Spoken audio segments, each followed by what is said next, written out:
సదాబాల రూప. ఎప్పుడూ పిల్లవాడిగా ఉండడము అన్న మాటకు అర్థం ఏంటంటే ఆయన మనం తప్పు చేసినా కూడా మనసులో పెట్టుకునే లక్షణం ఉన్నవాడు కాడు. పిల్లవాడిలా మర్చిపోతాడు.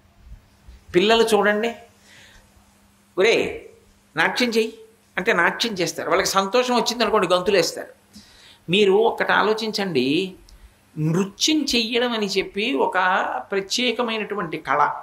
నృత్యం చేయడానికి సాధారణంగా సిద్ధాంతం ఏమిటి అంటే శరీరం దానికి సహకరించేదిగా ఉండాలి.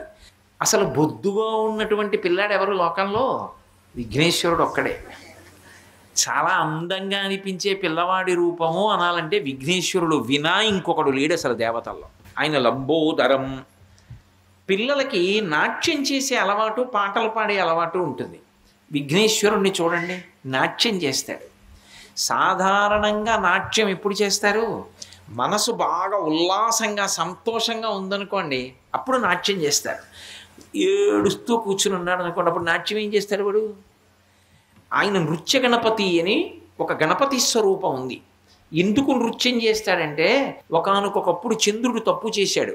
ఆయన చంద్రలోకానికి వెడితే నేను అందంగా ఉంటాను, ఆయన బొద్దుగా ఉన్నాడని ఆయన్ని చూసి నవ్వాడు. నేను లోపల లోకాల్ని అనుగ్రహించే మంచితనంతో ఉంటాను, నా అందం లోపలి అందం.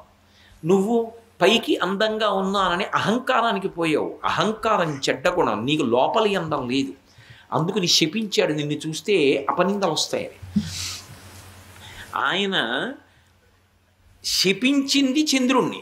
చంద్రుడు బుద్ధి తెచ్చుకుని ఆయన దగ్గరికి వచ్చి నాది పొరపాటు అయిపోయింది, ఇంకెప్పుడు నేను ఇలా ఎవరిని చూసి నవ్వనన్నాడు.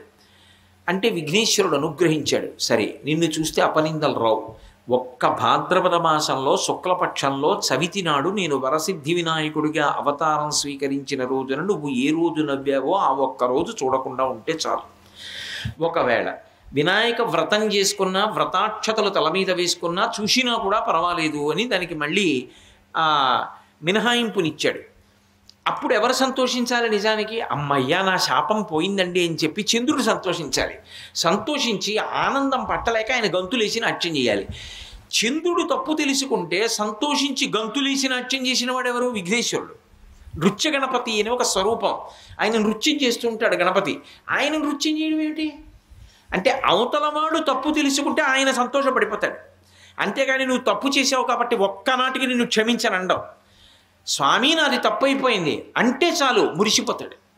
అందుకే అందరికన్నా సులభుడు ఎవరంటే ఆరాధనలో విఘ్నేశ్వరుడే.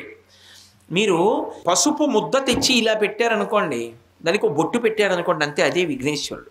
దానికి మూర్తి కానీ పూర్ణకుంభం కానీ ఏం అక్కర్లేదు. సాధారణంగా మూర్తి పెట్టకపోతే కలశ పెడతాం, కలశ కూడా అక్కర్లేదు.